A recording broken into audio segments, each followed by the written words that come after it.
இன்னைக்கு ஏதோ hair style அழகா இருக்குன்னு சீன் போட்டுட்டு இருக்கீங்க. எஸ், அழகாக தான் இருக்கேன். Hi my families, good morning.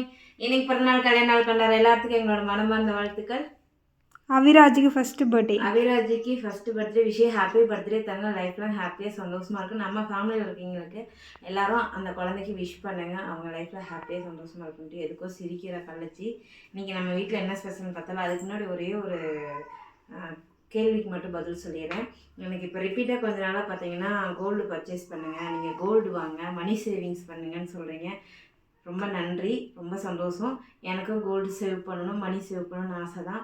என் வீட்டில் ஒரே ஒரு சேலரி, அது நான் மட்டும்தான். நான் ஓடுனா தான் வீட்டு கடன், 2 பேர் படிக்கிறாங்க, வெளிக்கடன், போக்குவரத்து, நல்லது கெட்டது எல்லாமே பார்க்கணும்.